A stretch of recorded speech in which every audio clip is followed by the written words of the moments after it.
hopefully I just keep doing that, you know, not find any crappy ones. So, but anyways, what came with that was 5 NES games. Very, very cool, guys. I was very happy to finally find some NES stuff, you know, besides the boxes and stuff that I just showed you, but find actual games. The first one here, Dr. Mario. Very clean games. I cleaned them up to the best I could, and they turned out very nice afterwards, so very cool. So there's that one. Got a 5-screw version of Slalom. I need a 3-screw, so that was unfortunate, but still very nice shape, so there's that one. Then you always got to have this one, Super Mario Brothers Duck Hunt. And it was surprising these people weren't asking a fortune for their stuff, because usually most resellers down there, they see a Mario game, they put like $40 on the thing. It's ridiculous. But anyway, we got Super Mario Brothers 3. Very cool. Very nice find. And the last one here, Tetris. So all very nice titles. And after all the, you know, I bundled all the stuff together. They had it all in a bucket and everything. They wanted $50 for it all, but I talked them down to $40 because I told them that the...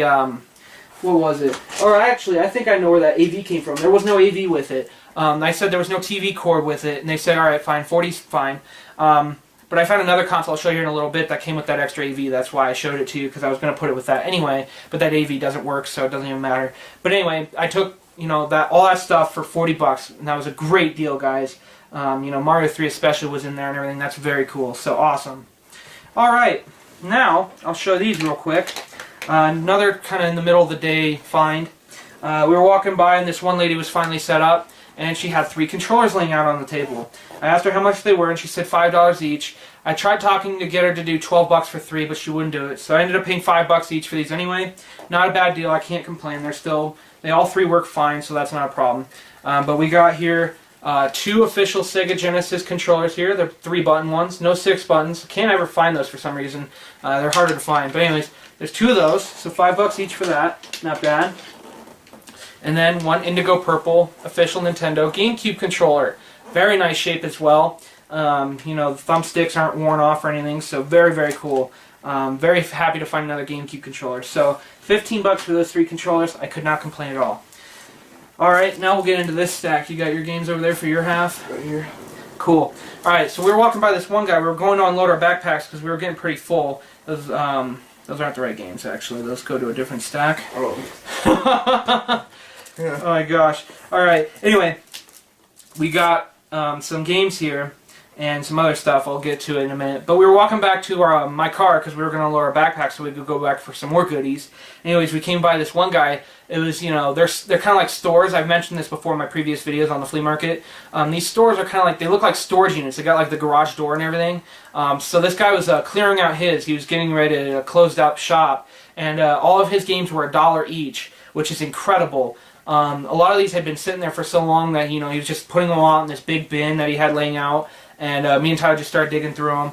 And, you know, he was, you know, a pretty nice guy for the most part. I mean, it was kind of hard to understand his accent. He had a pretty thick accent. He didn't speak English too well. But, anyways, his prices were still pretty good. So we were still happy with that. Anyways, we got some PS2 games, a PS1 game, and some Xbox games. I'll go ahead and show the PS2 games. Tyler will show a PS1 game and the Xbox games that he found. Anyways, first game here, disc only, Crash Twinsanity. Very good price for that. $1, you can't complain there. Not too banged up. It's got a little bit of scratching, but not bad. This is like a $9, $10 game, I think, complete or so, something like that. So for a buck for, you know, the disc only, that's not bad at all. So very cool. Then we've got Full Spectrum Warrior 10 Hammers. It was, you know, it did have a GameStop sticker on the front. I did take that off because it was easy to get off. But it does have one on the insert, which is always a big, you know, piece of crap because they always ruin the games. You don't ever want to take those off. It'll just peel the insert. I always hate GameStop for doing that because it ruins the game. So, and by the way, look, it does say new on it. So what they did was they took this game out of the shrink wrap, and as soon as they did that, they stuck a sticker on the binding. Alright, cool, great, ruin it. There you go. But anyways, this is a complete copy. Very nice disc. I already own it. I just picked it up recently, as a matter of fact. So obviously I won't upgrade because of that insert, but you know, still pretty good game to find. Then we've got a God of War 2 Greatest Hits. Not in too bad a shape. It's still a little banged up, but not bad. That one's got, I think that's God of War. Yeah, that's the second one. The End Begins. There's one of them in here. I'll show you in a little bit. It's got the first God of War manual in it. But anyways, there's the game disc. and then the bonus disc. So both discs look pretty good, so there's that. And then the last PS2 game I found, this was a pretty good one find, and that is Star Wars Racer Revenge. Very good game. This is like a $10, $12 game I think as well. So for $1 I could not complain. That one is also a complete game. Very cool. So $1 each on those, and then the games that Tyler will show you, these were $1 each as well. Alright, so we got one PS1 game here, Need for Speed Hot Pursuit 3. Very, very clean condition. Unfortunately, it's greatest hits, but not too bad. I don't know if I have that one or not. I can't tell from here, but I don't remember if I have that one or not. I remember I had it a while ago, like 3 or 4 years ago, and I sold it off, I think. I don't remember if that was a greatest hits or not, but whatever. If I have it, I have it. If I don't, not too big a deal. Bloodwake. For Xbox. I picked this one up because I thought it was cool because it's only for Xbox and it is a Microsoft game, so. That was a pretty cool find. That one is complete. It's got a little bit of sun fading on the binding, but you know, that's to be said and seen at a flea market that's outdoors. Especially during the summer, it just cooks them. But Bruce Lee, Quest of the Dragon. The case on the bottom's kind of cracked and stuff, so yeah, it's got like a really bad like peel to it. It's very odd, but anyways, complete, very nice looking disc and everything, so not bad. Namco Museum. Platinum Hits version. It is missing the book, but you know, that's not too big a deal. It's still a playable game. Most people would probably pick it up to play it anyway, so it doesn't really matter. But for $1, I couldn't pass that one. And then we got Unreal 2: The Awakening. Atari title, which is pretty cool. And this one's very nice shape. It's even got the original Atari stickers in there behind the manual, which I thought was cool. They always threw in like a strip of 3 stickers that say Atari on them. You can stick them on your console or whatever if you wanted, so that was pretty cool. So awesome. Alright, and then before we were about ready to leave from him, he said, hang on, I got a couple other things real quick.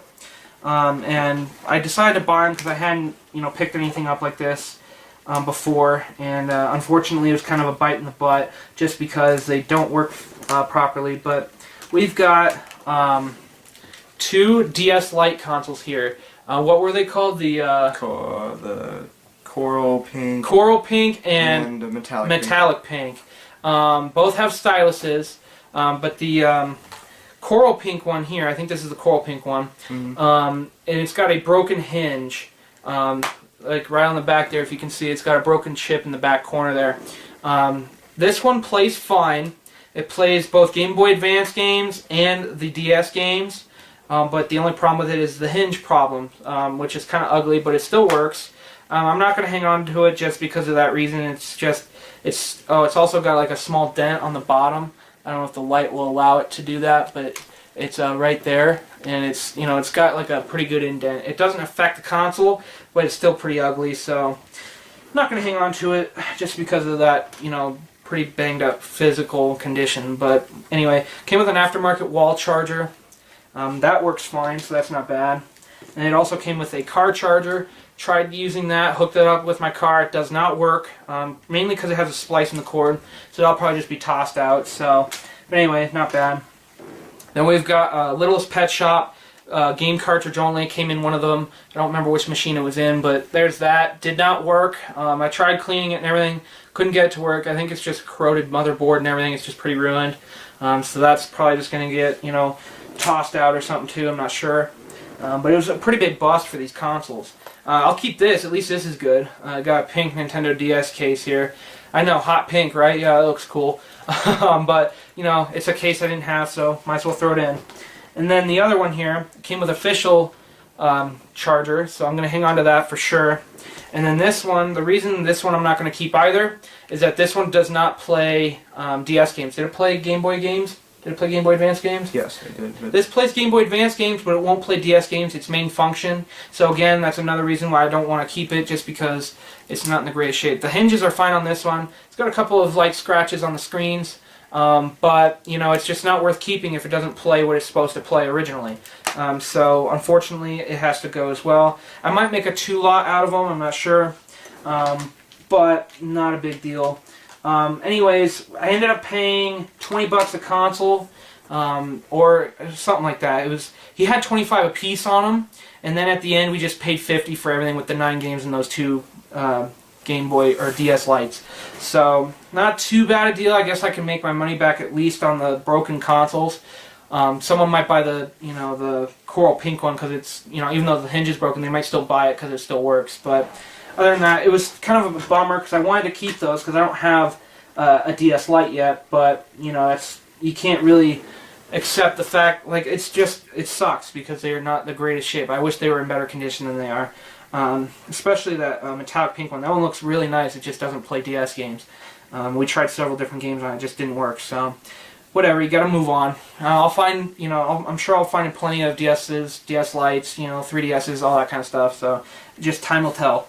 So anyways, from moving on from that guy, I went to another stall. Me and Tyler both did. I don't know why I'm just saying me, because he was with me. But anyways, we went to this one guy. This was kind of in the middle of the day as well, somewhere in, towards the end of the second round. This guy had $5 a piece on his controllers. I tried bundling them both for $8. Again, they said no. They wanted just $5 a piece. They're hard to haggle with because they're sellers. They do it for a living, and they're kind of hard to speak to because they don't speak English too well, and it's kind of hard to understand them. So I just don't want to mess with haggling or anything sometimes, just because it's it's a pain. But anyway, I found another indigo purple GameCube controller. It's official Nintendo brand. This one was kind of iffy. Me and Tyler tried it on both my console and his console. Sometimes it would hook up and play fine. Sometimes it was just kind of finicky at points. This one actually made my console shut off for some reason. I don't know what the deal was with that. I think there was just something wrong with the wiring, and it was just not, connecting correctly, but we plugged it into his console and it worked fine. So it is missing the thumbstick pad, but not too big a deal. So there was that for $5, and I also found the Wii game controller, the Classic Controller Plus. I think is, maybe that's what you call it. I don't know. It's a classic controller, I guess. But very nice shape. It's the black one, of course. Just because, if you didn't see it, that's black, obviously.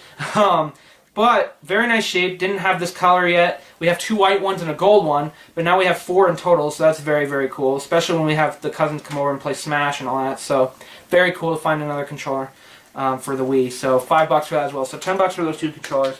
Could not beat that, I guess. I mean, you could if you found those at Goodwill, but for the guy that was selling them, that was a pretty good deal. So very cool. Alright, now we can move into this lot. You want to move into this lot? Yes. Alright, we found a very nice lot with a PS2. Very, very nice guy. And this came with 20 games, I think. And 2 of them did not work. I'll get into it. I'll explain it. Don't worry. There was a couple other bonus things in there as well, but we'll get into it as I show you. But what we have here is a fat PS2 console. Very, very clean after I wiped it down and everything. And I'm pretty certain that's never been opened. The sticker looks like it's been opened, but I don't think it has. It's just, kind of got a peeling kind of, look to the sticker. But anyways, very, very clean PS2 fat system here. Very cool. Came with, of course, the power and AV cords there. Very nice. Then we've got 2 Oceanic Blue official Sony brand controllers. Very nice. This one here's missing the thumbstick pads, but it still worked. And then this one's like brand new, which is really cool. And then it came with 2 aftermarket controllers. We've got a Mad Catz one here, smoke gray color one. And then we've got a really cool Pelican one. It's clear, but it lights up blue, and it's very, very cool. I didn't think it would light up, especially aftermarket ones. If they had like the light ups, system going on, usually that stuff would have died by now. But this one works very nicely. It still lights up and everything, so that was very, very cool. It even has the DualShock rumble, which was awesome. So very, very cool. And then it came with some memory cards and stuff, which I'll get into. We've got 1 Mad Catz brand PS1 lime green memory card here. That's pretty cool. Then we've got 1 Mad Catz blue PS2 memory card here. Very nice. And then we got 1 Game Shark memory stick here. This is, so you can run cheat codes and stuff on your console. I think that was for PS1, wasn't it? I think so. Yeah, this was for PS1. Very cool. And then this was very cool. This was sticking in the console along with that Mad Catz one. And this is a very, very hard to find memory card, guys. It only came out for 1 Christmas season, and it only came in a double pack with the red one. And that is the emerald green memory card here, the official Sony one. This is as hard to find as the red PS2 controller. Again, a seasonal Christmas thing only. Very, very uncommon. I had never seen one before. This is like a $15, $16 memory card, which is insanely